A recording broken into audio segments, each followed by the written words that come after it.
On this episode of the John 1911 podcast, the Russian AN-94 rifle, Gaston Glock has passed, Nikki Haley shows her ass, and another penis whacker.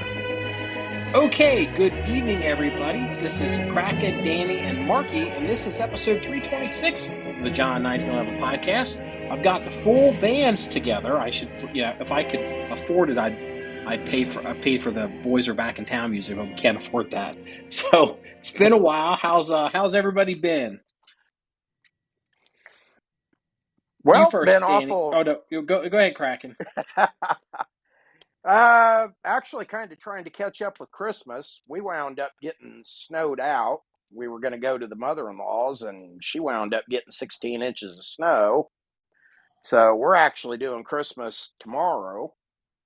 Oh. And we got about 6 inches of snow here, so just kind of putzing around with the tractor, cleaning that all up, and waiting for tomorrow, I guess. That sounds pretty nice. I wish it would. We didn't get any snow here in Cincinnati, and it was actually kind of warm, like it's in the 50s, and so I'm waiting for this cold to come through to dry everything out and freeze everything. Is it snowing yet in there in Chicago, Danny? No, actually, it's all rain and just a couple of degrees above turning to sleet or freezing, and it's cold. It's a very, very cold rain. Okay, well, at least it's getting colder, so that's good. So, I guess we should remind the listener that Kraken is in Nebraska, and so we just gave you a weather report for basically the entire country, going from west to east. So, old men talk about the weather. So, I guess I wasn't going to start with this because I actually Yes, you were. Yes, you were. No, it's been no, playing on your no, mind. no. Don't tell me that shit. No, I know it's been you. no. You text me at 7:30 this morning bitching about it, so Kraken, I know it's been on your mind all day. Kraken can confirm that we had decided yesterday that we were going to talk about that. What's the name of that Russian rifle? Is it the AN-94? What's it called, Kraken? AN-94. Yeah, we were going to talk about the AN-94 rifle that has been making the rounds in America, and that was going to be the gun heavy content, which we will get to. But right now, I am ready to smack a bitch. Haley, Nikki Haley. I knew it. I know you like a book. What the hell is going on? What's going on with your girl, Danny? My girl? Are you kidding me? I'd rather jack off with a handful of cockleburrs than look at that thing. You know, she, no, I can't, no. I told you, and you, Mr. Marky, remember after the first debate, Hold on, wait a minute. The sound you're about to hear is not a beer. It's a sparkling water, I promise. Yeah. Okay, go ahead. You drinking that foo-foo water again? Yeah. He lives on that shit. Apparently, I'm a country club Republican now. Yeah, oh, God. That's what it is. Go ahead. Coffee. Oh, yeah, iced coffee latte that you are. But anyway, I told you when you were so hot and heavy on her after the first debate, oh, she's going to do this. She's going to do that. She has the support of the Koch brothers. She does this. She does that. No, I never said that. You said that. Well, I do my homework. You don't. But anyway, the point being is that I told you she's getting her 15 minutes, and that's the only reason. And if you'll also remember, you and I were discussing why are these big money and big people supporting her.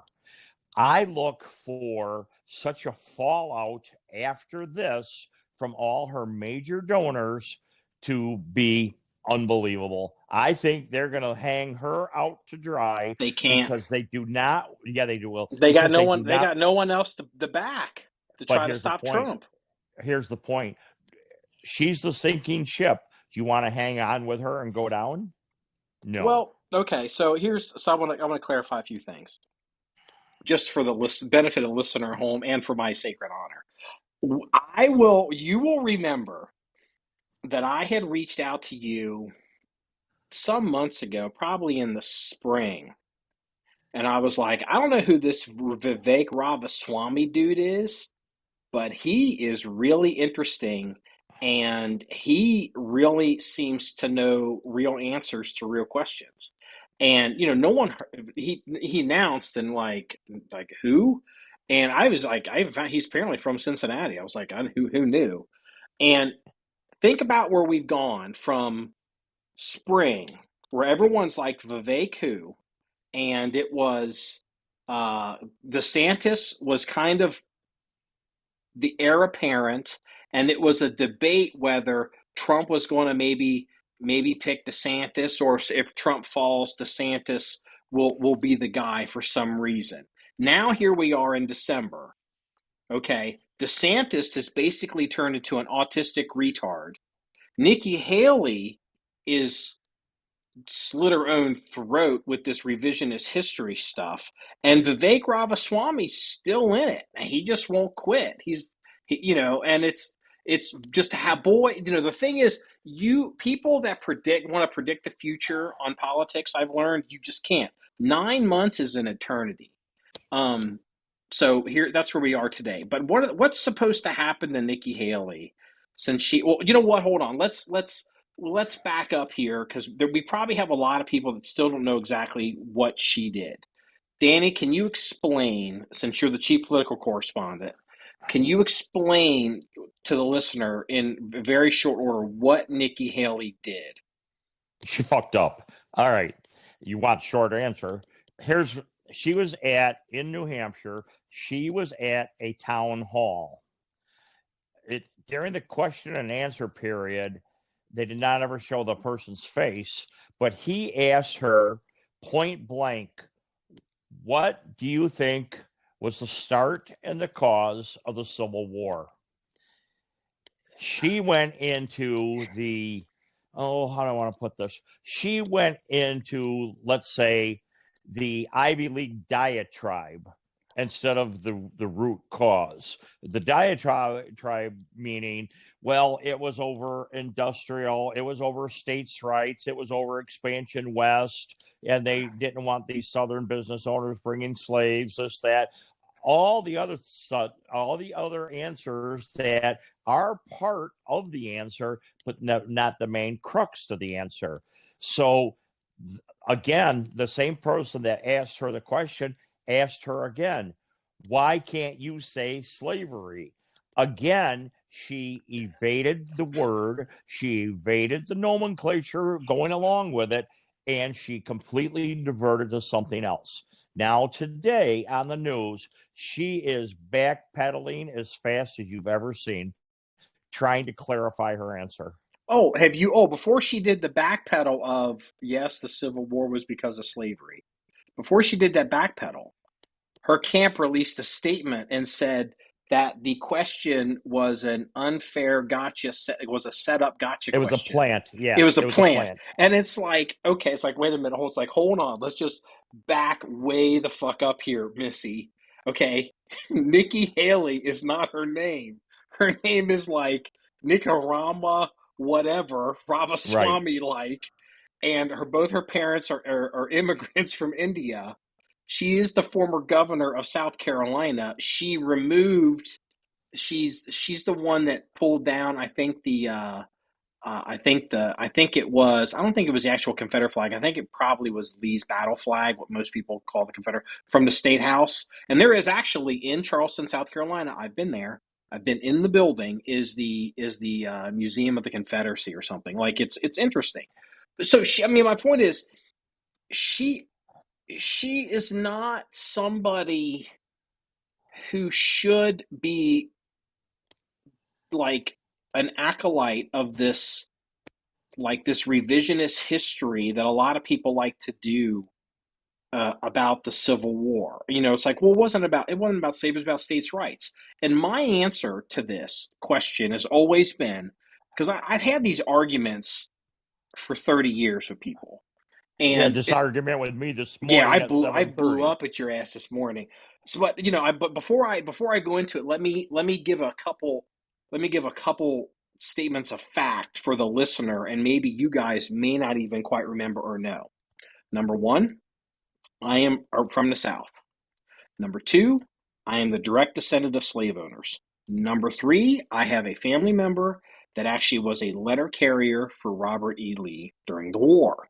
Okay, don't come at me and try to give me this whole, it was about states' rights, because my response is, states' rights to do what? Well, it was blah, blah, blah, some federal government. States' rights to do what? Well, states' rights to do what? States' rights to do what? And you can make this argument about industrial North and agrarian South till the cows come home. And, and I don't understand why in 2023, Nikki Haley feels like somebody has gotten into her brain that there's some, like, I don't know, Daughters of the Confederacy constituency that doesn't want to admit that the Civil War was about slavery. Everybody knows the Civil War was about slavery. And it's bizarre. This is literally what the most poetic justice thing of all of this entire craziness is. Just a few weeks ago, we had 3 or 4 Ivy League college presidents testifying before Congress, hemming and hawing and beating around the bush, just even talking about the concept of Jewish genocide on, and threatening people on campus. And their answers were so parsed and so ridiculous that they tied themselves up in knots. Some of them have lost their jobs. One of them, the president of Harvard, even if she manages to survive, her reputation is destroyed because everything's come out about her. Okay, and everybody on the right is like, "What the holy hell is wrong with you crazy liberal Democrats?" Well, guess what? Now we got Nikki Bavahama, whatever Haley her name is, somehow feels like she's got to kowtow to the Daughters of the American Revolution, when the real Daughters of the American, or Daughters of the Civil War, Daughters of the Confederacy, would say, of course it was about slavery. I mean, this is so crazy that this question. What's so stunning to me about this question is, I know everybody really liked Governor DeSantis from Florida. I was like, okay, fine. He says the right things, and and he would battle with the reporters, and he had a few good pieces. Like, man, he stands up, he fights, but he's not totally crazy.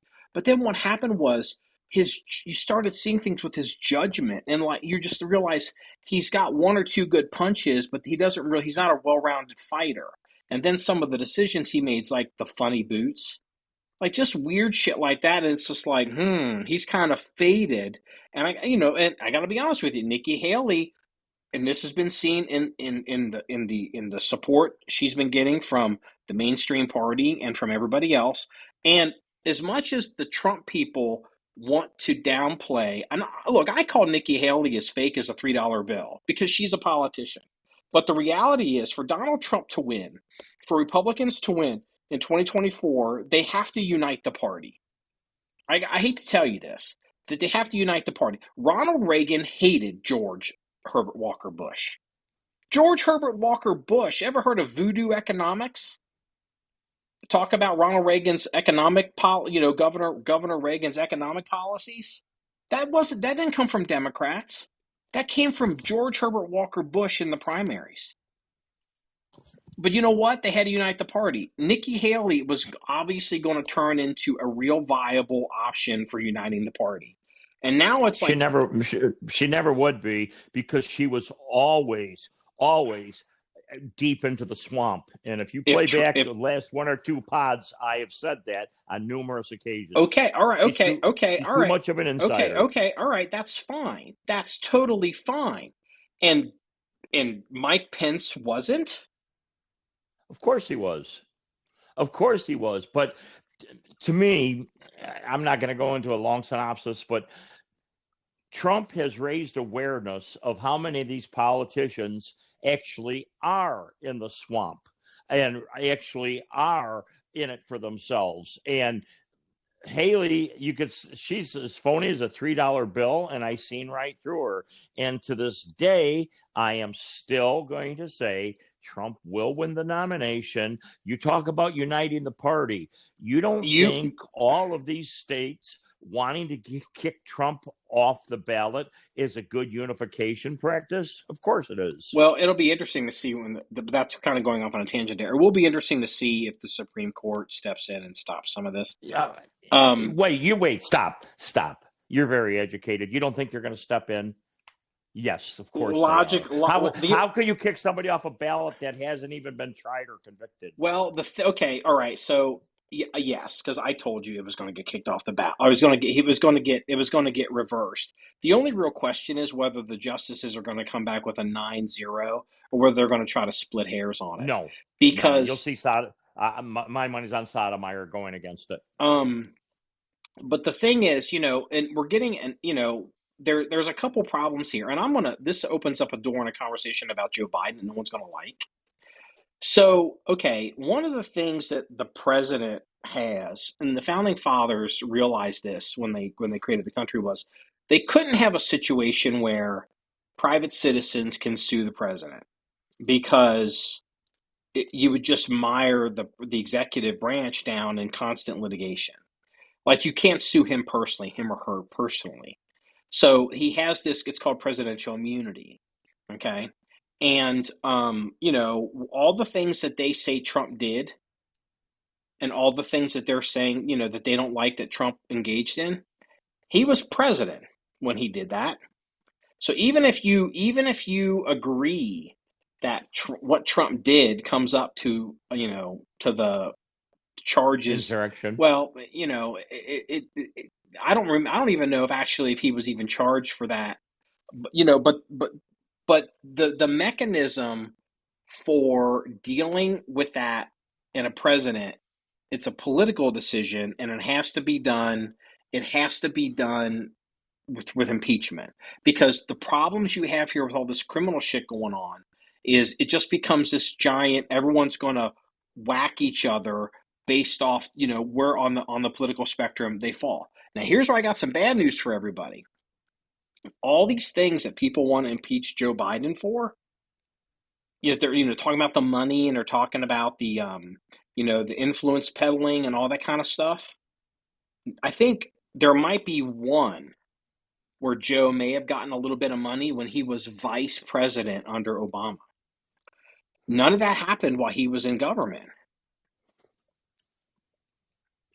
No, that's not true, because he took Hunter with him to China, and on Air Force Two, and that's when that's the one thing, right? And so you don't fly on Air Force Two unless you're vice president still.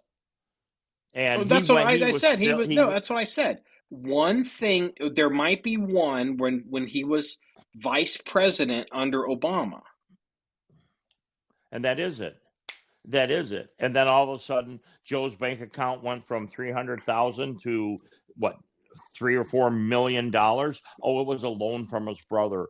Did you pay the interest on it like IRS? Well, things. Hold on. Let's have a real conversation here. So I remember in ancient history. Fine. I remember in ancient history when we were still in the Democratic primaries for 2020, and it was Joe Biden. It was right before. It was before Joe I don't think Joe even, if I recall, Joe didn't even declare for Iowa, did he? He declared before New Hampshire, because I know it was maybe he did declare for Iowa, but I remember we were about to we're coming up here, and and they go in New Hampshire, and I can't remember I don't think did he win New Hampshire, or did he come in? Yeah, he won New Hampshire, but then what they did is they had like the night of the long knives, and all of a sudden within the next like 48 hours, all of these other people running for president dropped out of the race, because the party went around to them and told them all, get the fuck out, or we're going to chop your head off, because you got to clear the path for Biden. There's no way you're going to win this, and you're going to beat Trump. Okay. But the thing is, when Joe Biden was a candidate, there was a big debate. They were like, Joe Biden can't run. Joe Biden can't run. Why can't he run? Because everyone knows that when Joe Biden left government service as vice president, he decided it was time to cash in. He's cashing in because he needs the money and he knows he's not having any more elections. There's no way he's going to run. And everyone knew that he was vulnerable, and the crazy fucks ran him anyway. Somehow talked him into it because he's senile. And so none of this is actually a surprise. It's maybe a surprise to people that don't pay attention to politics, but it's not a surprise to me. And with that being said, do I think Congress is going to remove Joe Biden as president of the United States? No. For two reasons. Well, I could tell. You go with your reasons. I'll tell you. Well, I can give you two. I can give you two reasons. The first reason, I can give you three reasons. I'll give you more, but go ahead. I'll give you three reasons. Keep going. The first reason is that they don't want to get into a scenario where everyone's just whacking each other all the time. Like basically every president's getting impeached, and that's what we're getting into. And that's what's going to happen. That's the first one. The second one is there isn't enough time. There is not enough time. The only way you can impeach Joe Biden, even go through the process of impeachment, is if he actually wins a second term. There is not enough time. Well, there's factors in that too. And the Republicans retain control of the House. Well, that's another thing. The Democrats are...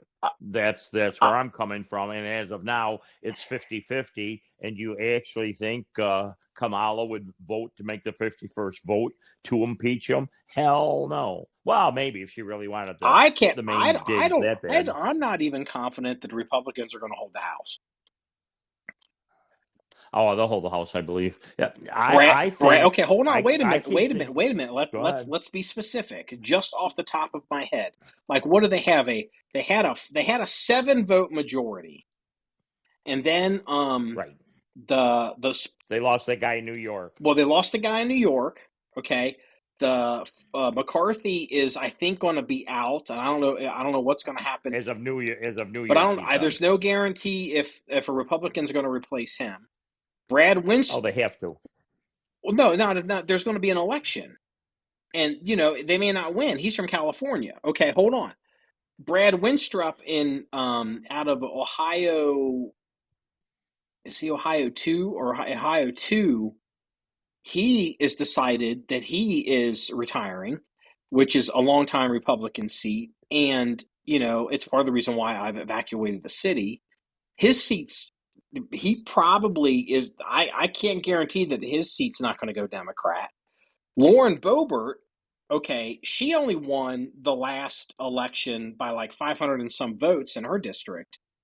And that was before all this drama came out with her behavior.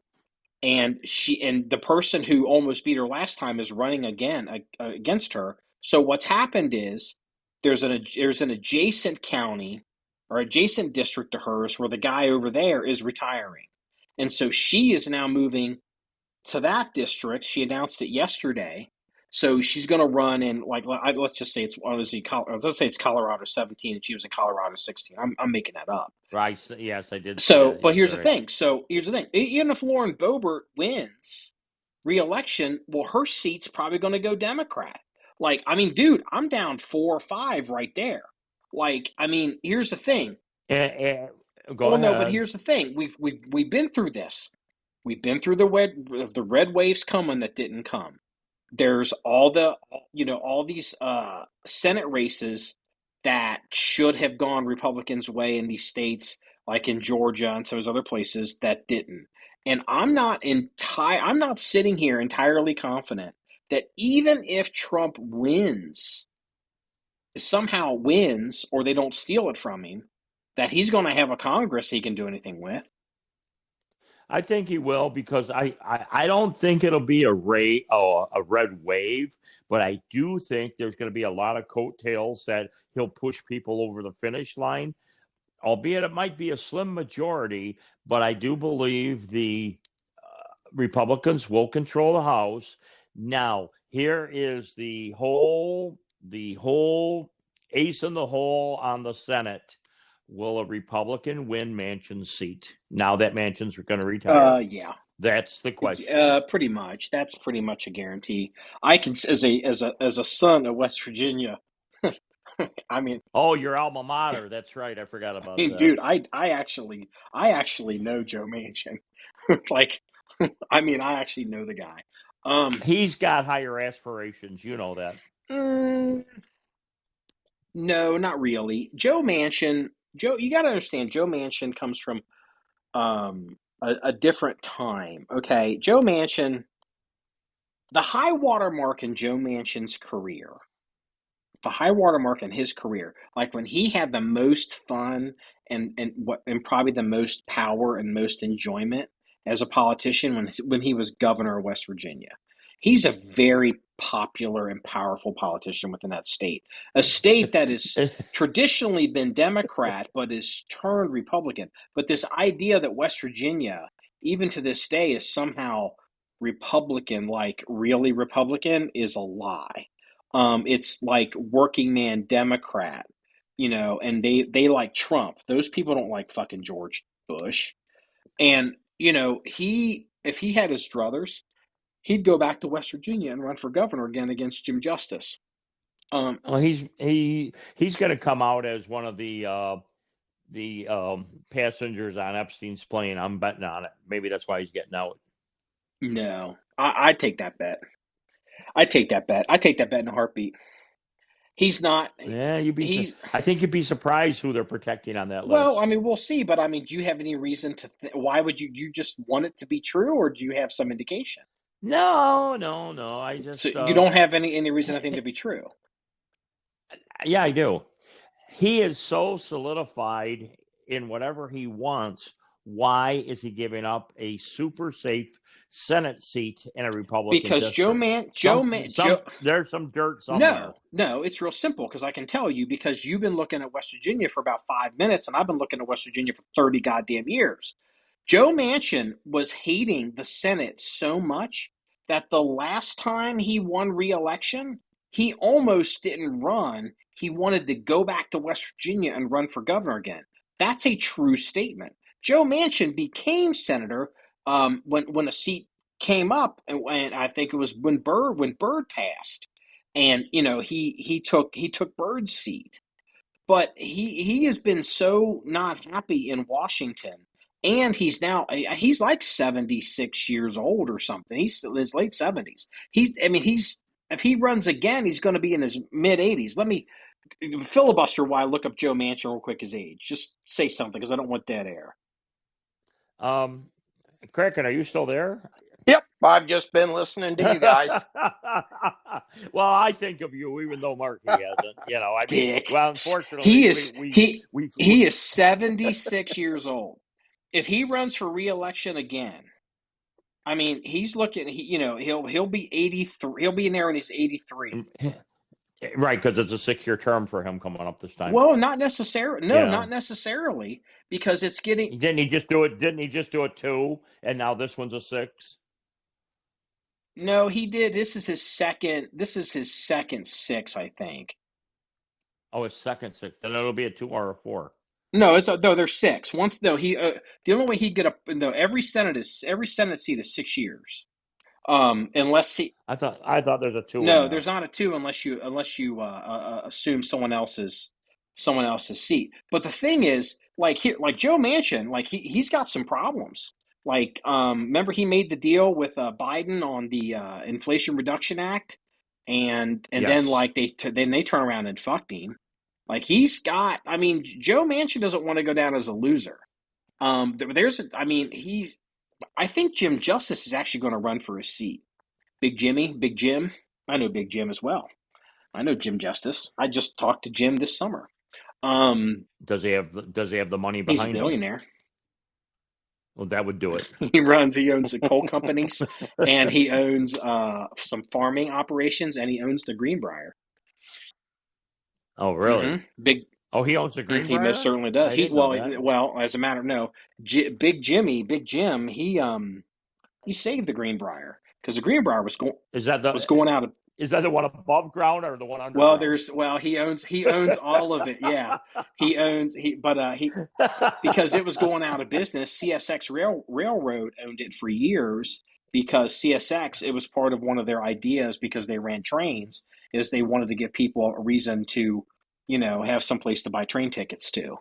And that all changed, and Right. he came in and he kind of totally revitalized the Greenbrier. So yeah, I mean, Big Jimmy probably. I think I've heard Big Jimmy wants to run for his Senate seat. Well, you need to get closer to home. Who are they going to run against Sherrod Brown? I don't know, but Sherrod Brown is dumber than a hammered rock. That guy, no, they try to keep the cameras away from him. That guy is stupid as hell. So, but anyway, I don't want to go too long on all this because we're, No, we've got enough politics. Actually, to be honest with you, we haven't touched on gun content in the last few pods, so we actually need to talk about those Russian rifles. Well, Kraken, talk to me about Russian rifles. Oh my God, where do you start with this one? AN-94, there's 2 known to be in the United States. One's in civilian hands, and the government has possession of the other, which I'm not exactly sure what that means. But it's got some real interesting features. It's got a hyperburst mode where, and I got to back up a little bit. So it has a reciprocating barrel. So when the first shot's fired, Wow. the barrel actually recoils into the receiver and then rebounds back out. It's a long action. It's kind of a long action like an A5 Browning shotgun. Exactly. Well, the barrel anyway. The barrel is, yeah. But in that process in there, somehow they get a round stripped off the magazine, and it sits basically on a carrier, and it's loaded into the chamber and fired before the barrel is fully locked in the out position again. So it's hyperburst. So basically, if you put it in hyperburst mode, you get 2 shots that are so fast that it sounds like one. Mm-hmm. It sounds like one. And what caliber? 5.45 Russian. 5.45 by 39. Yeah. Okay. I didn't know what it was. This gun looks like an AK-47 kind of. AK platform. Yeah, it's an AK gun. But that barrel probably moves a good 3-4 inches. I'd have to look at the video. I mean, I it's very noticeable. Is it? But it moves proportionally. It moves as much as an M2 Browning machine gun barrel moves. Oh yeah. Well, okay. My question would be, it has got to cut down on recoil immensely, especially if they have, the gas escape somehow. That would probably be a pleasure to shoot, I would think. Well, it's not a big recoiling round to start with. The really interesting part was up close in hyperburst mode, the 2-round hyperburst mode. At close quarters distance, the rounds hit very close together, like within an inch. Yeah. They started moving back, and at 100 yards, you could keep them hold on for the benefit of the listener and for Danny. Who's they? Garand Thumb, a YouTuber, has popped up with one of these guns. He borrowed it. Yeah. Wow. So as they started moving back, of course, the group started to open up. At 100 yards, you could keep the first one was usually centered up pretty good, and then the other one was a flyer, but still stayed on a target. At 200, it kind of fell apart. You could generally get one on target, and one was completely off the target. Because of muzzle rise? I would think it would be more to do with the barrel harmonics of the barrel still moving as the second shot is fired. Yeah, I would just chalk that up to like fully automatic dispersion. Yeah. But the interesting thing is this gun shoots. Well, does it, and Kraken, tell me if I'm misremembering the video, because I just watched it one time with my mouth open, not really paying attention to the details. So it's got semi-automatic, hyperburst, and hyperburst is a 2-shot action, and then it's got full auto. Is that correct? Sort of. When you go to full auto, it starts with the 2-shot hyperburst, and then there's a really, really short, slight delay, and then it goes into what we would consider full auto. Yeah, I remember that. But do you remember the bill drills that they were shooting? Oh God, under a second.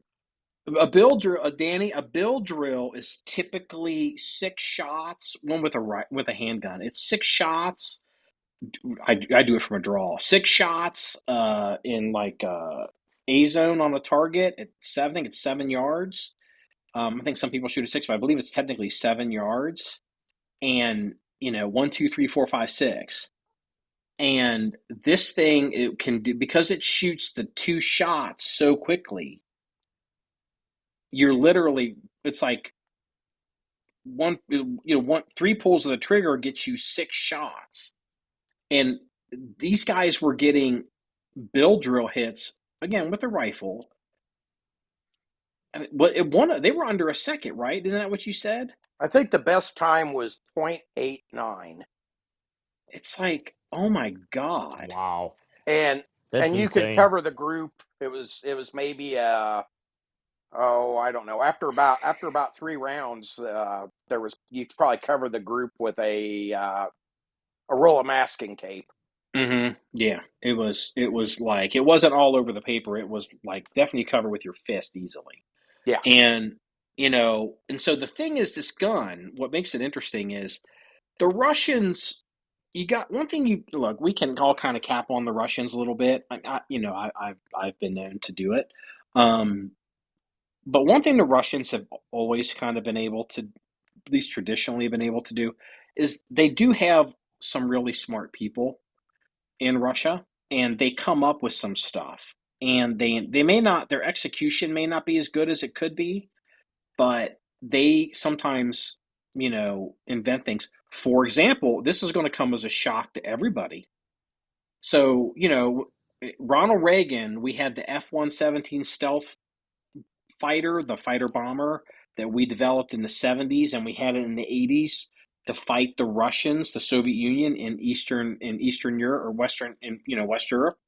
To go, because the F-1's the stealth bomb. It was the super secret stealth fighter, and it didn't even get released publicly until practically the 90s. Really, no one really saw this thing until 1991, until the Gulf War. It was a totally secret program. Well, the Russians were aware of it, and it had, there were a lot of different iterations of what they thought it looked like. But here's the funny thing about the stealth fighter and stealth technology: the Russians, the Soviet Union, technically invented stealth technology.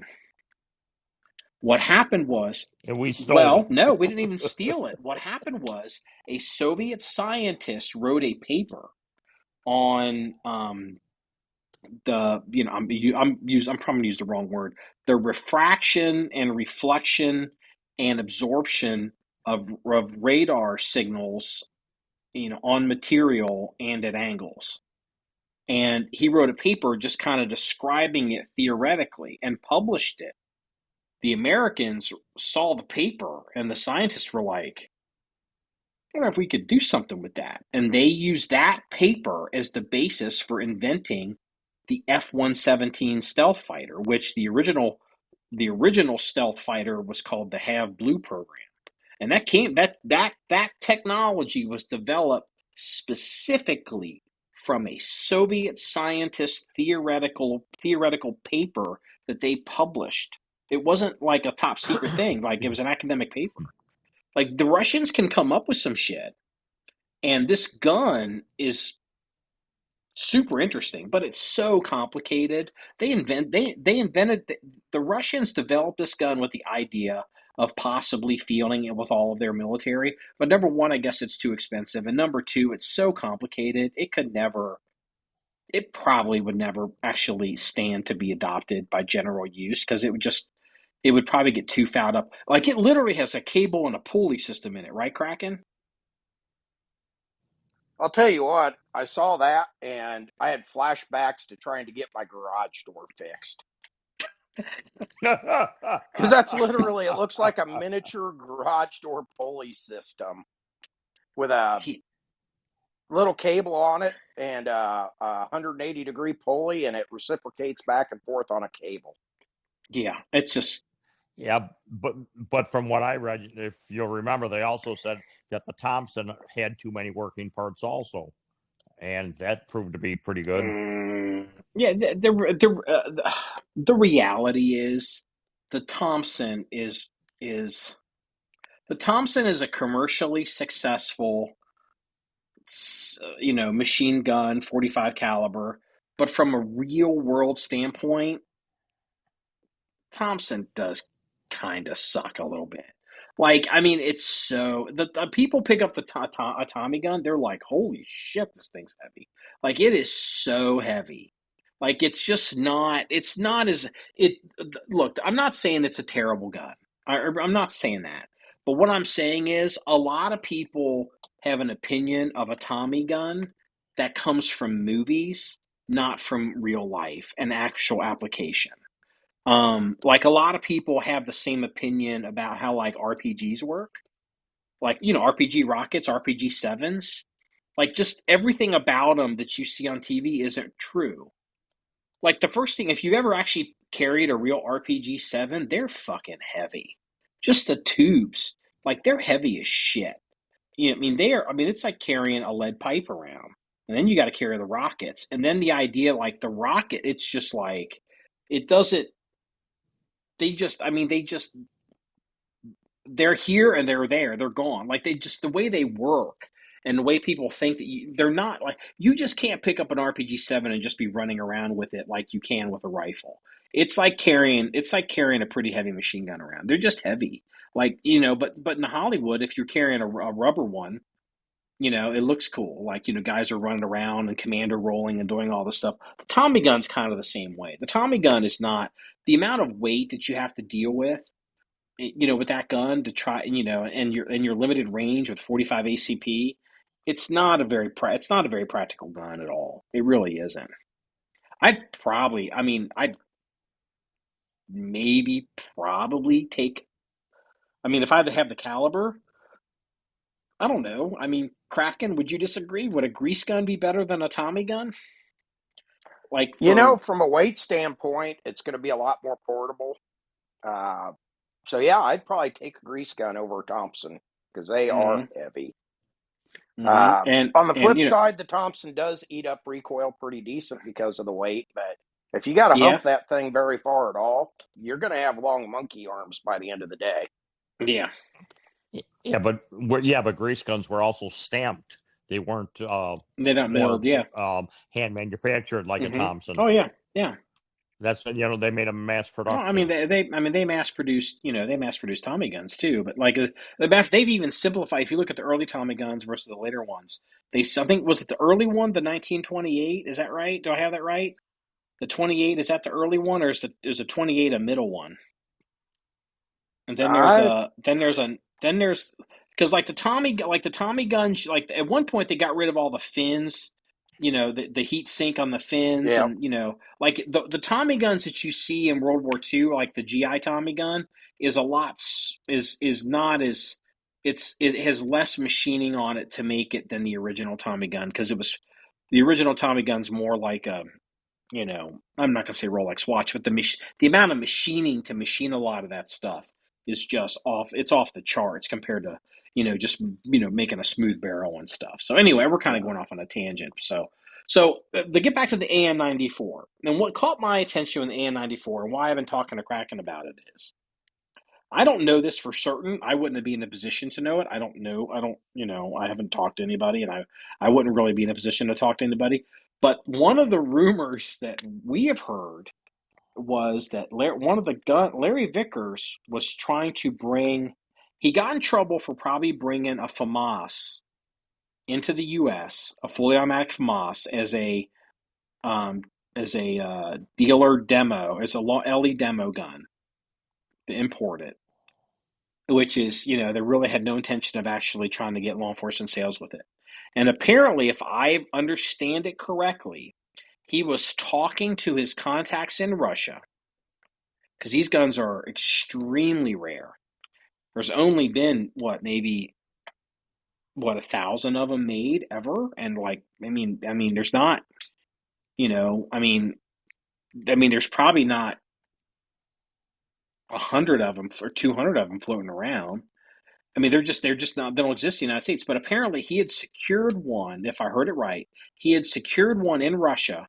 Like, they're like, "Yeah, Larry, this is yours."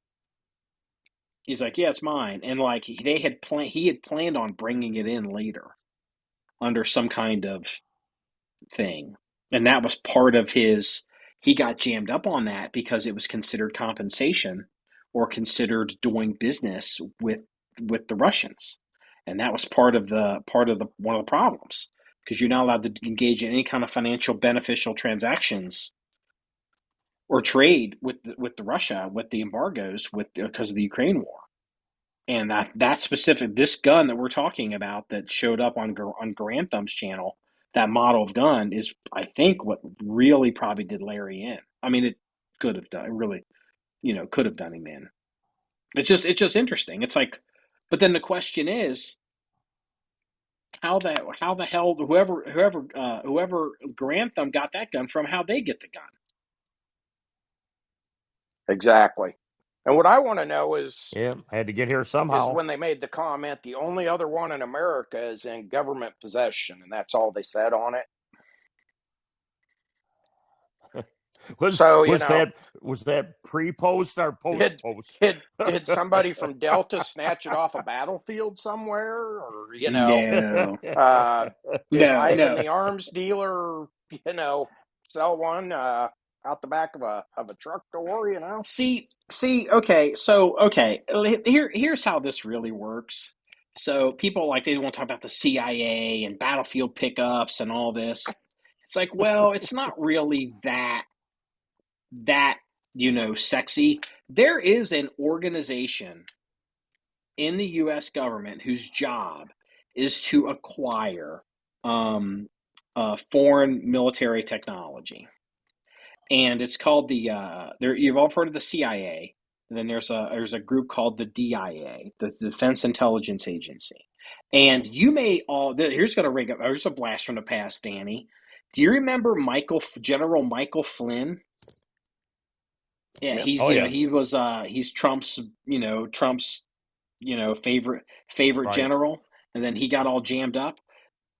Flynn retired as I think a 3-star. I don't know if it's a 4-star, but I think it's a 3-star billet.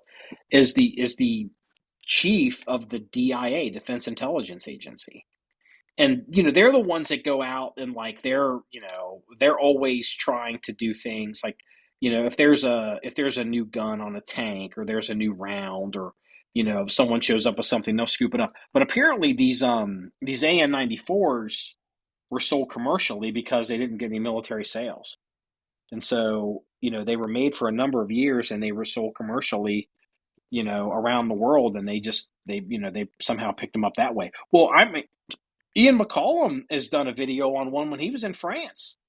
The French government absolutely has one, because that's where Ian McCollum did a video on it, and they picked it up. They picked it up the same way. I don't know, I don't know how it works in England or the United Kingdom, but like the Royal Armories over there, it might, as an organization, they may very well be the group that goes around and goes, hey, they like to have reference guns, and they scoop stuff up, and they're like, hey, we hear there's some new Russian gun out there. We're going to try to get one. Because the Royal Armories exist not just as a museum, but it's actually a pattern and reference collection for the United Kingdom government. So if they want to do things or see things or test things that they want access to particular pieces of equipment, they go to the Royal Armories and go, Lord Johnson, get me the AN-94. And now they pull it and they go, here you go, sir. So it's Yeah. not all like spies and whatever. They just go out and buy the shit, Yeah. or Well, I didn't know it was being sold commercially, so if they were selling them commercially, it probably wasn't hard to grab hold of a couple here and there. So Yeah, I mean, it's just, I don't know. It's like, but the joke was, I don't know, like we were watching that video. It's like, is that Larry Vickers' gun? It's like, is that the one Larry Vickers? It's like, I don't know. Like, I don't know. Is Garand Thumb going to go down next? I shouldn't make fun of it, and I really I don't mean it like that. I do. I'm going to say this because I do hope that there's some way forward that Larry Vickers can find a way to, you know, be back in the game. I don't know how that's supposed to happen, but it just Larry Vickers going down and not ever being able to own guns again, much less like you going to jail. But like it's just like like a sad story, almost like a Shoeless Joe Jackson, or like the whole like the Pete Rose thing. Like it's just like really, it's so heartbreaking in a way, and so terribly ironic.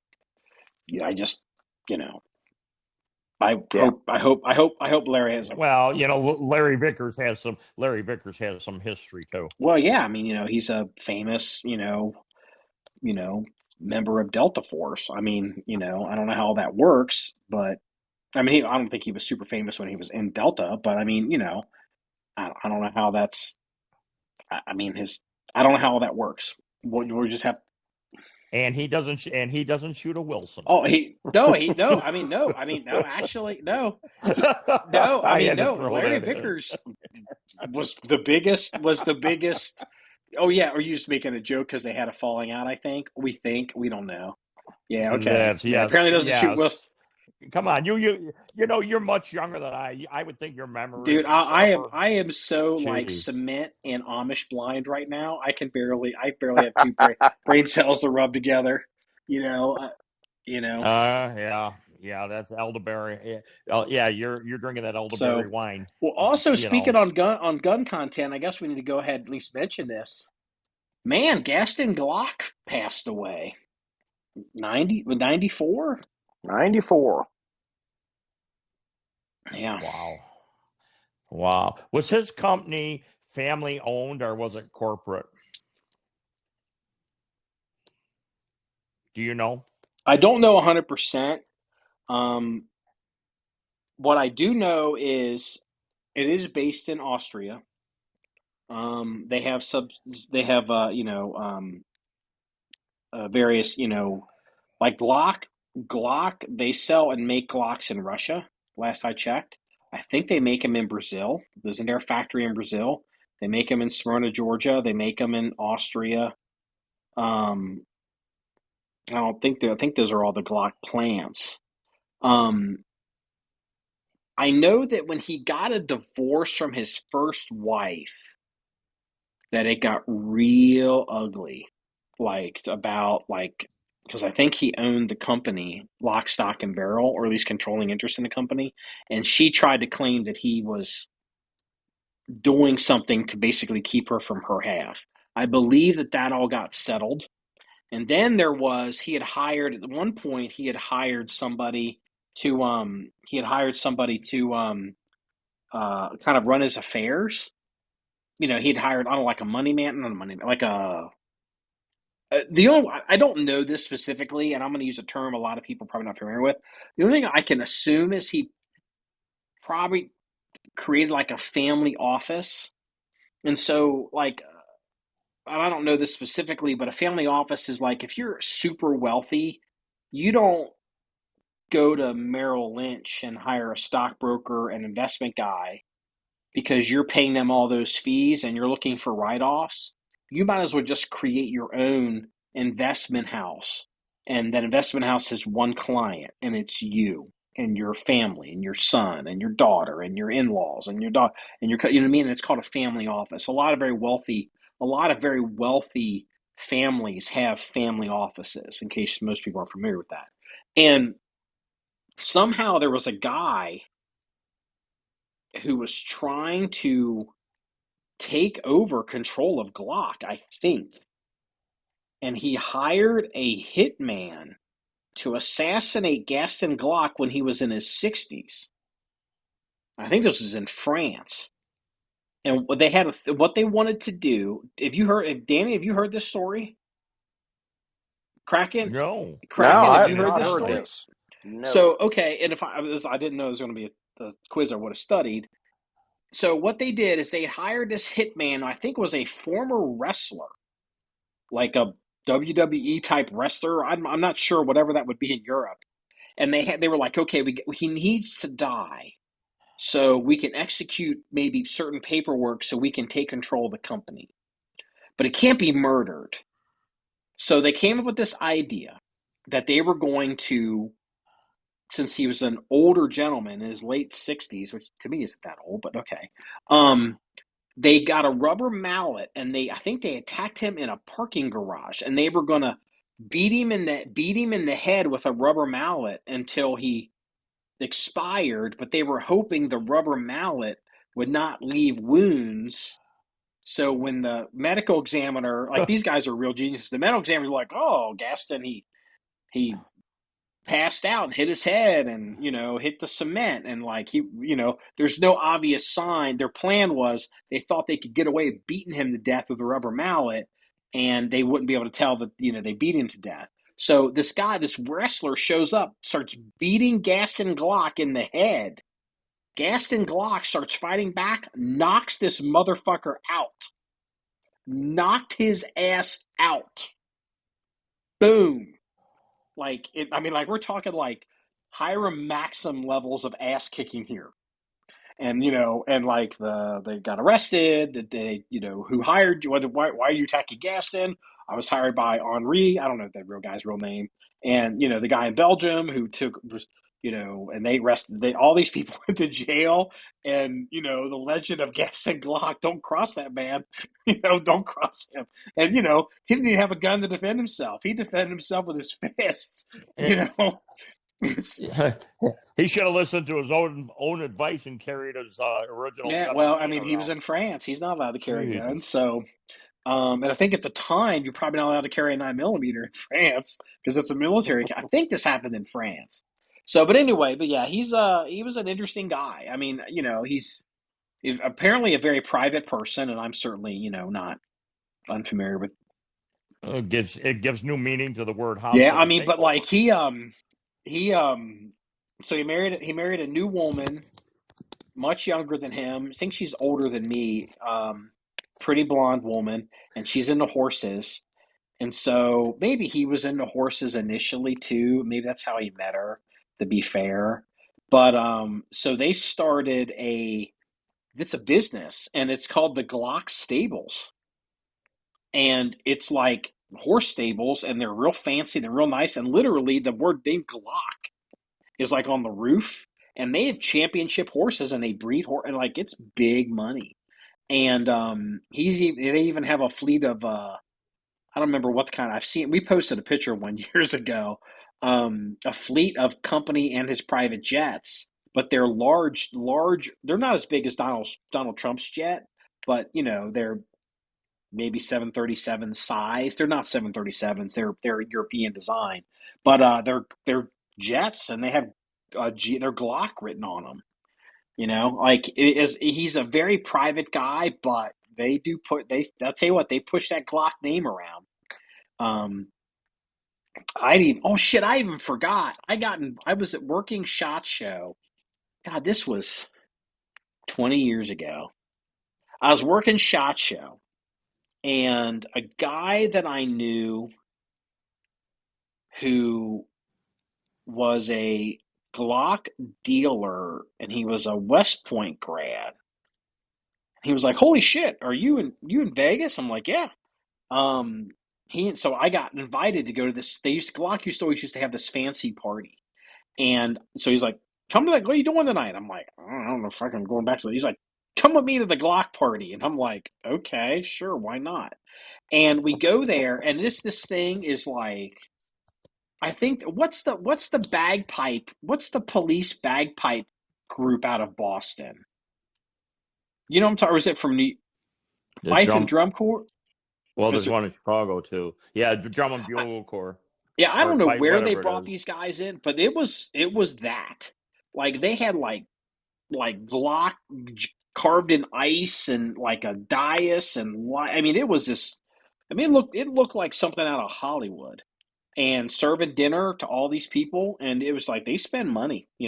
My joke is the reason why Gaston Glock can afford to fly around on all these jets is because he puts plastic sights on his pistols. So that's why that's always been. It's like every time you get a pair of plastic sights on your generic civilian Glock, that's a little bit of money that helps pay for that jet. That So was a little more jet fuel. yep. Or a little more horse Yeah. semen, I guess. I don't know which one it is. So, but Hey, oh, did you see that H&K made a new concealed carry VP9? It's a VP9 but shorter stature, and they say that is probably the top one or two concealed carry for 2024 now. is it called the VP9SK? Is that what it's called? The little pocket. It's something like there's an acronym after it, but I don't know what it is exactly. But I was reading the review on it, and it comes with a 10, but you could also go to a 12 or 15 Yeah, with I it. think It'll it's carry it. But they say it's it's very, very probably good the gun. SK, which is like SK stands for like that's short, Kurtz, whatever. Like they all call their little Right. pocket guns SK. When we get you down to the range, I'll let you. We got VP9s. We don't have any of those pocket rocket guns. We got VP9s. Oh, and Just make sure you we bring the bought 22 the we mag. bought the 351C specifically for you and your wife. That's why we bought it. Oh, well, specifically for, well, Yeah, you know who it's really yeah, for. So, she's been bothering you yeah. for years for it So now. So good. Oh, not the one that you had on the secondhand yeah. showcase. That one? Well, it wasn't a second. Like it was posted I recently. I Yeah, think it was yeah. recently. Didn't you Yeah. Well, didn't it you post wasn't. that on secondhand? Oh, so it never No, left it your never left my hands, in other hands. words. I bought it because Hate I when that I went. sort of happens. figured. Well, you were looking for one for a Go long ahead, time, Kraken. and you don't find them. Hate when that Go ahead, happens. Kraken. Yeah. I said I hate when that happens when they never leave your hand before you get out the door of the gun shop. Well, Kraken, to be honest with you, Mrs. Danny has been bugging Marky to get one for a long time, and he kept saying, "You don't see him, you don't see him, you don't see him." So then when he did see one, and I watched the secondhand showcase, I turned to her and I said, "Looks like you'll be shooting a 22." Nah. Well, and you really Yeah. don't see them because I'm a Smith whore, and I've not seen one in the wild. You can run into them new, but God, new they're what $700, maybe eight sometimes. Like those 351s, they're kind of real specialty guns. Like they're not cheap at all, Mm-mm. and people that buy them don't tend to sell them because they're imminently carryable. They never I mean, wear out.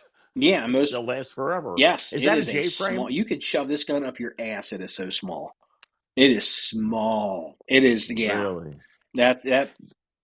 I actually seen years ago a 22 mag. The guy was target shooting.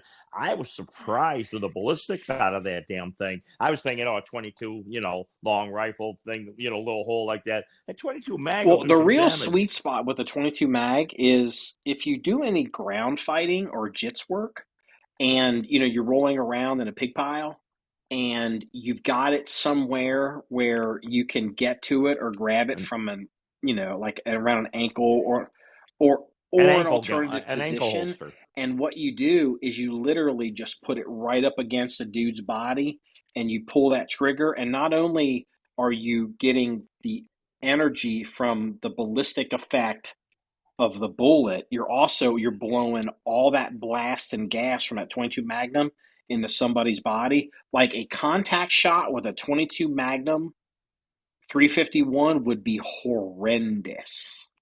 And That would be ugly. that would be Whoa. ugh fuckingly. And it's one of those things where it's like, yeah, I get it. I've always had this thing like, why don't I own a J frame revolver? Because I fucking carry it. Because I specifically carried bigger guns, full-size guns, because there was a very good chance in my previous life that I was going to end up in a gunfight.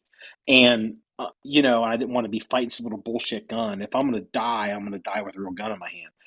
But, but as a ground fighting gun, it is wicked.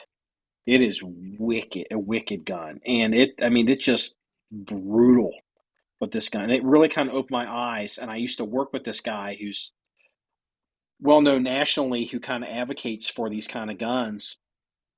And I was like, he convinced me, and I was like, okay, you know what? That's on my list. I'm going to get one of those. And I've been looking for one on and off for 10 years. Yeah, at A least long 10 time. years. At A least 10 long years, time. maybe longer. And it's like, and I had asked Shooter Supply about it, or I'd see him once in a while, but I'm like, $800. I'm like, fuck.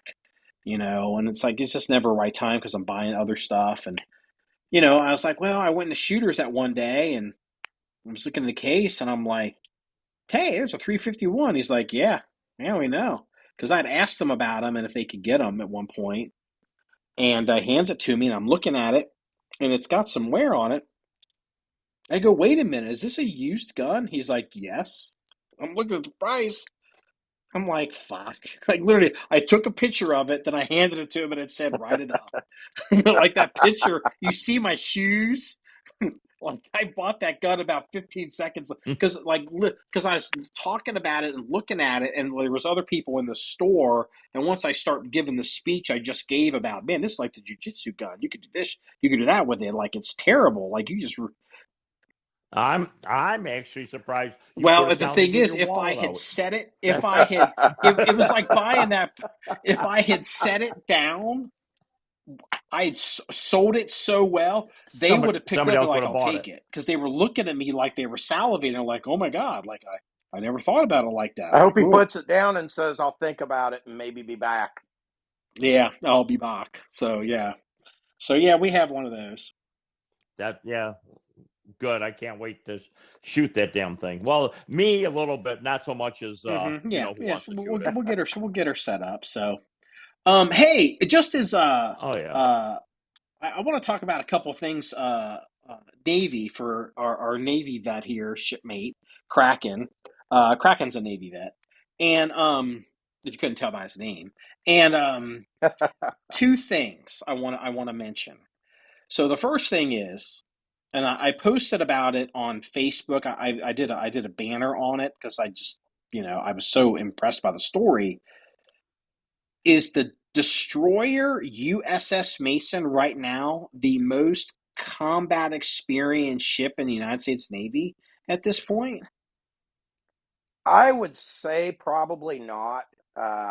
Just because I of the mean, how far carriers? back? How far back do you want to go? Okay, all Would be right, my okay. first question.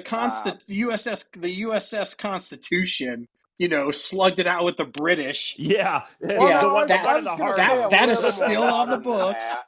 that. That Uh, ship is, but Yeah. if you go back to 02, 03, uh, the Navy played a huge part in a lot of that, mostly because of the Tomahawk missiles. sure, Uh, sure. so a lot of, especially in Iraq, Mm-hmm. the shock and awe and that stuff. Mm-hmm. An awful lot of that involved Tomahawk missiles, Mm-hmm. And and there were missile strikes like in Syria, when Obama was president, and there were some subs and some ships that did some of that. yeah, However, do you recall any of those ships receiving what I would call credible return fire? no, because the distance that they were, it was standoff fire for them. I mean, they were Mm-hmm. 1,000 miles away, so But what was interesting is I remember the Mason. I don't know if it was about a year or so ago, or it was a while ago, and they were involved in something. And the Navy, they issue these statements like, well, we engaged some stuff and it didn't land near the ship and whatever. Okay. And that was like a year ago. And then something happened here. There's been a bunch of stuff going on here recently. And then they're like, oh yeah, yeah, they fired at the Mason a year ago. And you're like, what? And my point is, I think the USS Mason is probably the first Navy ship to receive what I would call credible incoming fire since,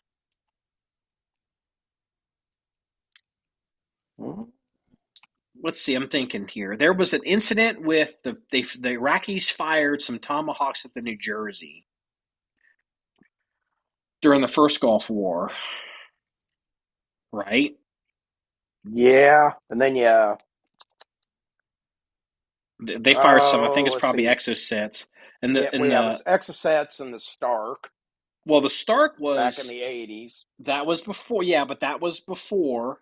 So I think the last one is probably. I'm thinking the missiles that were fired at the at the New Jersey officially. There could be some unofficial. Like we don't know if some of these these like the USS Jimmy Carter, these super secret submarines that go down and do crazy Yeah. shit. And we don't know if someone's ever fired a torpedo or a depth charge at one of those subs, and the Navy would never tell it. But Yeah. is the New Jersey the last one to take incoming fire? Probably direct incoming fire. The other thing is the Aegis system has gotten so good, and then especially with the BLS systems, uh, they can intercept stuff a lot farther out now. So there can be some question. I know one of the incidences with the Mason, they weren't really sure if the Mason it was the actual target or if civilian shipping in the Red Sea was the target. But the Mm-hmm. Aegis system is just so good that it was able to intercept before they could really pin down a track and a solid target. I know in one instance. Well, here's the thing. Was it the Mason that shot down those 10 Yes. drones the other day? Well, some Is of that what you're those. talking Well, about? They've had a couple Okay. of actions here lately. Yeah, and it's like not even being reported as it's supposed to be reported because like now F-18s are shooting down cruise missiles. Like there's all kinds of. I think the Israelis shot down. I think a cruise missile with an F-35. I think the Mason even shot down a ballistic missile at one point. Like They there's all did. kinds of shit going on over there. And like here's the interesting thing. So, like you said, well, let's go back to the target track you're talking about. You're like, well, the Aegis system is so good. It's like apparently it's really good, and and like, well, it's not really clear on the target track, and they can engage so far now with the SM2 or the SM3, and blah blah blah blah blah. But I wonder if a year from now they're going to be like, oh yeah, they were shooting at the fucking Mason. Like they, you know what I mean? Like, because they, like, they get up there and they're like, well, they give these kind of mealy mouth piecemeal answers. And next thing it'll come out that there's going to be a bunch of people on the Mason getting, getting Valor devices on their medals. Yeah. You know, Well, and there's a because, political element Yeah. to describing what the actual incident may have included, because our current administration doesn't want to upset the Iranians. yeah, because there's nothing going on. So there may be a political element that's forming the story. There's nobody shooting at U.S. troops in Iraq. There's nobody shooting at U.S. troops on the Syrian border. There's nobody shooting at U.S. Navy assets in the Red Sea. Yeah, because Yeah. that Well, shit's just falling off airplanes. That's why it's Yeah. not missiles or drones. Yeah. And did you see Israel's statement today? Screw the West Bank. They're going to now continue the war into Lebanon. Oh, did they actually say that? Did they say that publicly? Did you see? Yes, they did. Yes, they today. I was wondering if that was so. Today. Okay. So we're switching gears here a little bit. Like one more thing on the Navy thing. I'm gonna get onto. So okay, we've gone through 25 years of the war on terror, the ground war in Iraq, ground war in Afghanistan, and it is pretty difficult in modern warfare for it's pretty rare for ships in modern warfare to engage in combat. at least it's been since, I mean, there's been some like the Pakistanis and the Indians, and and like we did Operation Praying Mantis, and we sunk basically half the Iranian Navy. Like there's all this kind of shit, but like some like real peer-to-peer level of weapons engaging in combat. There are not a lot of surface warfare naval officers walking around with combat ribbons since World War II. And what just blows me away is like we're going to have a whole bunch of dudes in the Navy now. They're going to be racking and stacking some shit because it's now going to be their turn, and it's super interesting. Before we go to the Israeli thing, Kraken, did you see the video of the British-made, Ukrainian-owned shit? What's the name of the missile that they sold? What was the missile the Brits sold the Ukrainians? You got me on that God one. damn it! What Stormshadow? The Stormshadow missile that hit the. It's like some kind of troop transport landing ship that hit in the Crimea. Did you see this video? I have not. Dude, you have got to see this video. This ship goes up like the Arizona in fucking Pearl Harbor. It's unbelievable. And you can tell it's not, it's the explosion isn't from the Storm Shadow because the Storm Shadow ain't that big. And it's like, you could tell it hit a magazine. This ship just blows apart. This explosion goes 200 feet in the air. And it's like that white hot high performance chemical that they use in there. Like it's like, dude, it's not. No. It's like you can tell it's from munition. It's from a It's not like it's not from like a phosphorus. It's like from a It's used in modern munitions. Like it's the mag. You can tell it's the magazine from this ship. This whole ship is just, dude, it's just gone. And we're going to post a video of this on our social media because I think a lot of people don't really quite understand, I don't think they appreciate naval warfare is catastrophic losses. Like the losses in naval warfare are just, are horrendous, and especially with these modern weapons. It's like if we ever get into a shooting war in the Pacific with the Chinese, and I hope we don't, but like, I mean, forget nuclear weapons and all that kind of stuff. People just don't understand. Like thousands of people are going to die just on these ships. Yeah, you don't need a nuke to take out a carrier. That's just a talking point on the news. I mean, even going back into the 80s, the old original Block 1 harpoons, the sea skimmers, 2 of those in the right place will take out a carrier. Yeah. And those are considered child's play to, what we're running now. Mm-hmm. I mean, shit. I mean, just even the giant stuff that the Russians were running in the 80s, these giant carrier killers at the Sunbeam, or what do they call these giant, like, conventional. I mean, these things were like flying. I mean, I'm exaggerating. They're like flying 747 missiles. Like they're just these giant anti-ship missiles that are just basically a giant M80 just coming at these things. Just like, holy cow. So we'll post a video of you, dude. You were I'll it's have to going check that to out. Woof. That's Like right it's in my like wheelhouse. I mean, it's like woof. Like I have not seen I swear to God, you have not seen a ship go up like this since the magazine went up on the Arizona. It's unbelievable.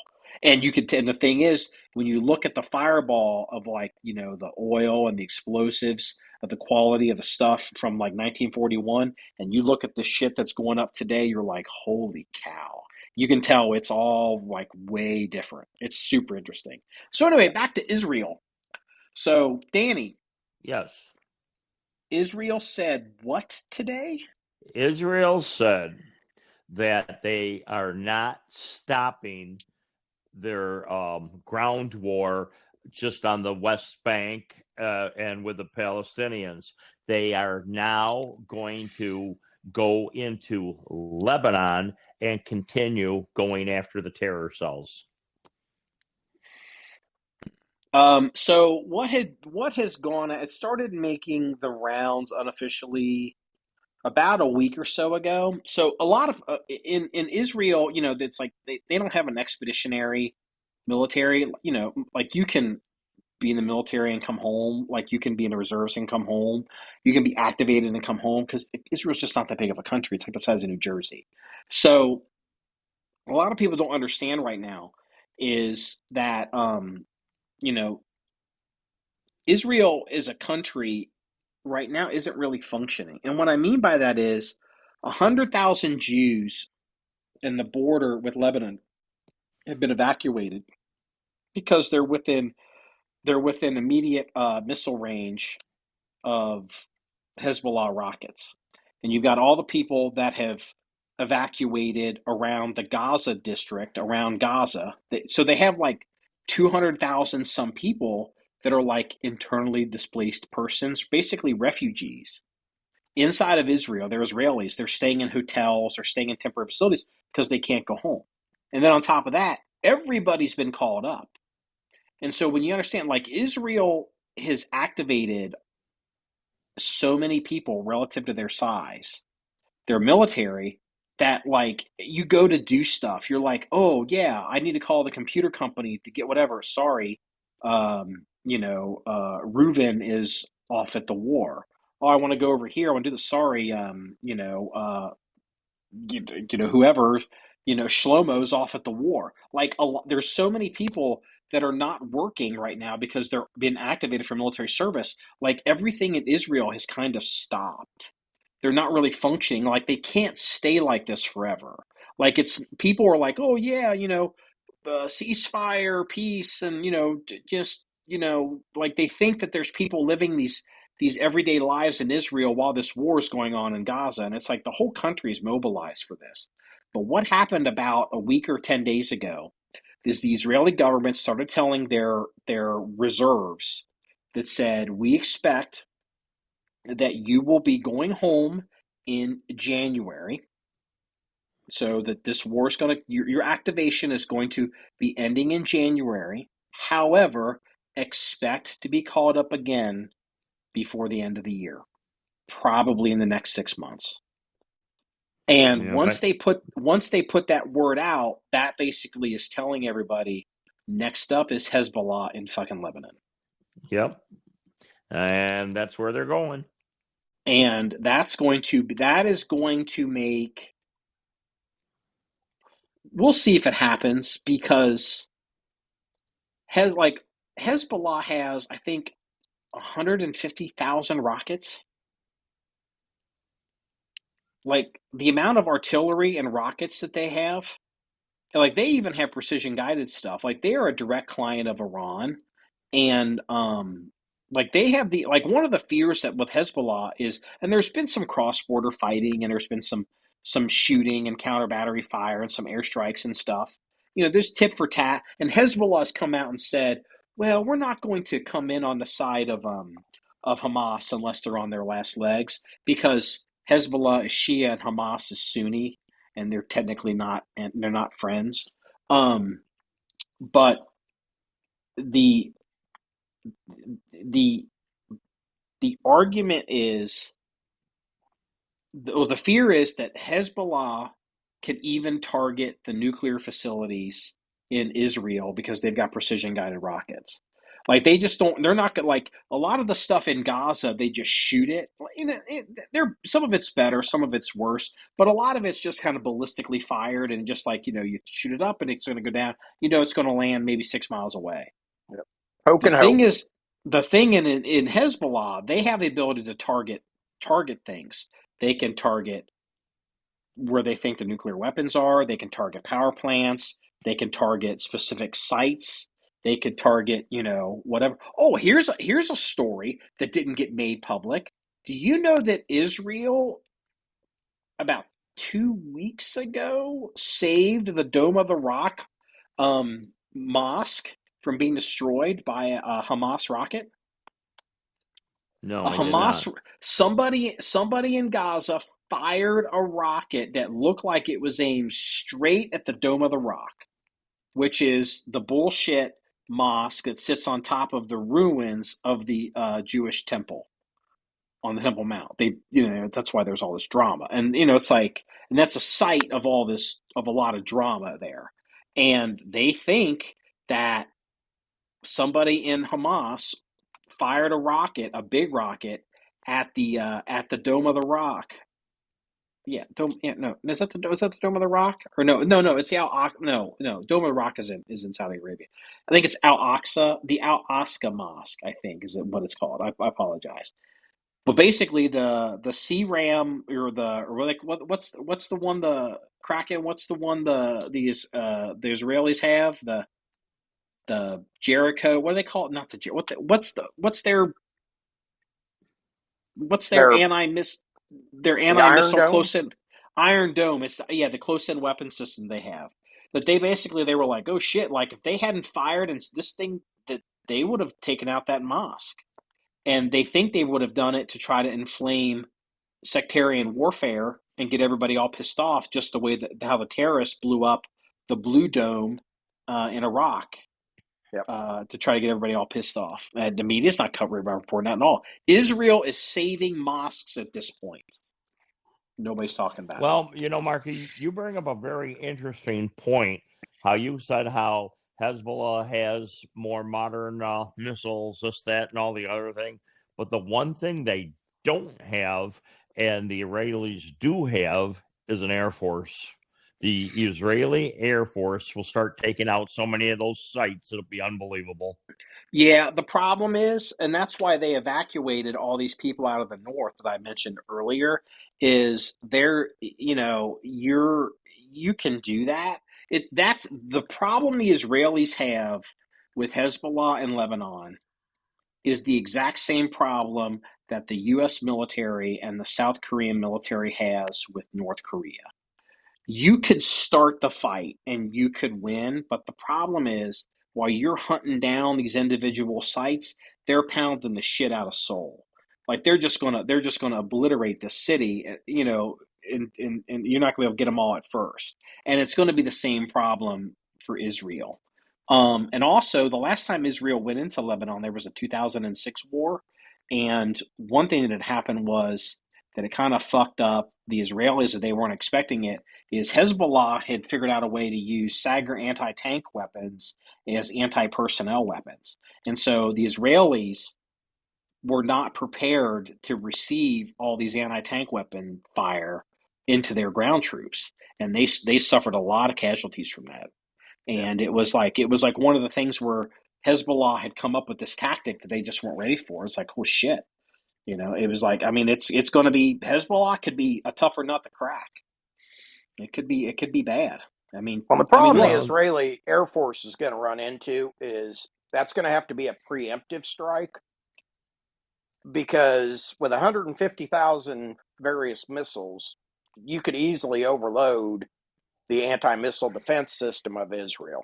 yes, that's So if the you point. wait on provocation, a good chunk of the Israeli Air Force could be wiped out in targeted strikes, because they could launch so many missiles at one time that it just overwhelms and depletes the Iron Dome and the other system. I forget the name of it off the top of my head that's deployed up there. There's just not enough missile defense for 150,000 rockets. No, and there's not. I agree with that, but Kraken, always remember one thing: Israeli has some nukes, and I don't think at that point they would be afraid to use them. There's no scenario in which Israel would use nuclear weapons in southern Lebanon. If they're annihilating with 150,000 rockets, yeah, that's a scenario, Marky. No, they're not going to be. I mean, Israel's not going to. You're not going to destroy the state of Israel with 150,000 rockets. And the other problem with it going nuclear, there's really nothing that's worthy of a nuclear strike. And So the other problem, they can overwhelm Israel with the missiles, but there's going to be conventional aftermath. Yeah, and there also, you have to realize too, like, okay, you're dropping a nuclear weapon on this border, and now you're going to be eating all the fallout. Yep. I mean, like, there's no scenario in which Israel is going to use nuclear weapons to fight Hezbollah in southern Lebanon. It's not even. It's like there was no scenario in which George W. Bush was going to use a nuclear weapon in Afghanistan. There was no scenario that was going to happen. Maybe somebody talked about it, like, why don't we drop a nuke on Tora Bora? Just because someone talked about it doesn't mean it's going to happen. It was never going to happen. Same scenario. But if Israel as a country is facing annihilation, I think desperate times call for desperate measures. You're speaking in tropes, and it's not annihilation. It's okay. Like, Hezbollah doesn't have the manpower to invade to occupy and take over Israel. They just shoot all these rockets and fuck a bunch of shit and then run. And then it goes into the ground war. The problem is the Israelis. The reason why all these people have been evacuated out of northern Israel is they know that they're going to eat a bunch of missiles, and there's no two ways about it until they go in there and clean them out. And it's going to be bad. It's going to be terrible. I mean, and then there's not much Hezbollah can do after that. They don't have an invading army. The other problem is that if you're going to use a nuke, you got to have something worthy of dropping a nuke on. I have to look. I don't remember what the ground troop numbers they were saying Hezbollah fighters. It might have been 40,000. I don't know why I'm thinking that. I didn't know that was going to think. But let's just back up off this for a minute. And we'll move on to the next thing. 2024. Okay, we're looking at a Trump-Biden election. Okay, which means the riots are going to be coming back. The kneeling in the NFL is going to be coming back. You're looking at, the war with Israel and fighting Hezbollah is probably coming to a head. You've got basically Iran fighting an entire. Hezbollah is a proxy of Iran. You've got Iran basically engaging in combat all throughout the Middle Eastern theater.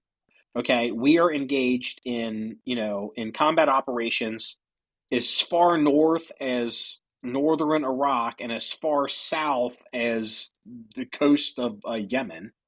All right, you've got China that's rattling sabers, possibly wanting to go into Taiwan. You've got, Lord knows what's going to happen with Russia and Ukraine. Because the biggest thing to worry about Ukraine is what's going to happen when Putin dies, and the next guy who takes over, or worse of all, when Putin dies, is Russia going to turn into a giant basket case and turns into a civil war, and they're shooting each other, or is the next person who takes over somehow thinks that like nuclear weapons in Ukraine would solve a problem? Because one thing you got to give it to Putin is, he's not irrational and stupid. He's not gonna make stupid moves, but there's no guarantee that somebody that comes up behind him isn't going to be stupid. And then I don't know, like maybe economic issues in 2024. I mean, 2024 is going to be off the chain crazy. This is going to be a tough year. It's going to give us a lot of fodder to talk about. Yeah, it's going to be terrible. So, all right, let's go ahead and do the. Let me find the stories here. Let's go ahead and do the police blotter, and go ahead and let me. I hate to do this to type here on you guys. So let's see. The first story on the police blotter is man in Florida, man arrested for molesting a manatee statue at a Florida restaurant. They had asked him to leave, and he got mad, and he tossed his gator nuts inside, and then went out and molested a manatee statue. I don't know what the hell that's supposed to mean. What are gator nuts, and what the hell? How do you molest a statue?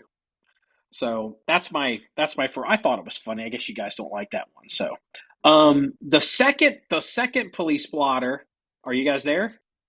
Yeah, Okay, I'm I just just shaking my head at I'm still gator trying to nuts. figure out what gator nuts are. Yeah, you and I both. Yeah, it's like you'd better believe I'm going to be.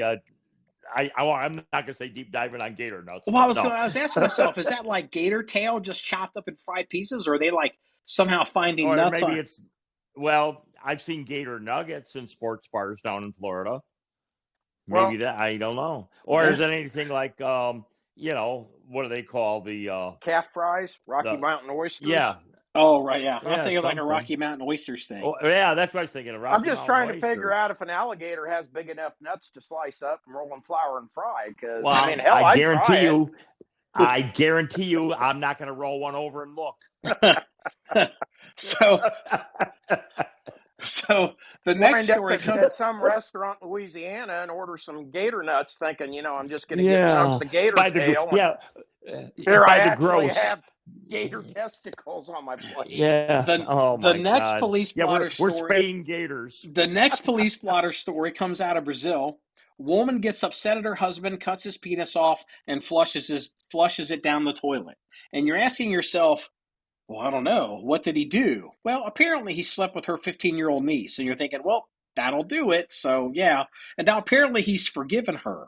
It's like, ooh, okay, that's a weird one. Now, the final... Well, yeah, but he had to change his name to Stumpy. Yeah. Okay. Now, okay, we've got gator nuts. We've got gator nuts and a cut off penis. Stumpy was eating the gator nuts. Keep in mind, on the podcast, we've got gator nuts and we've got cut off his penis. And I always make it increasingly better, each progressive police blotter story. So here is the piece de resistance. But it's probably going to involve me asking you a question. So get your pencil sharpened. Police arrest a naked man for running around a ride at Disneyland. Can you guess the name of the ride at Disneyland that he was arrested being naked on? It's a Small World would be my guess. That is actually the name of the ride. It's a Small World. And it's like, I don't know if that's the... And I did not see the story. That was actually a guess. It's just, so I don't know how small his world was, but apparently, if you get naked, they're like, oh, that's a small world. That's going to be your legacy. So, well, this wraps up episode 326 of the John 1911 podcast. If you want to see a number of stories or pictures, links, please go to the website at john1911.com. That's JOHN1911.com. Remember, it's all about shooting guns and having fun. Everybody, have a good night. Night, everybody.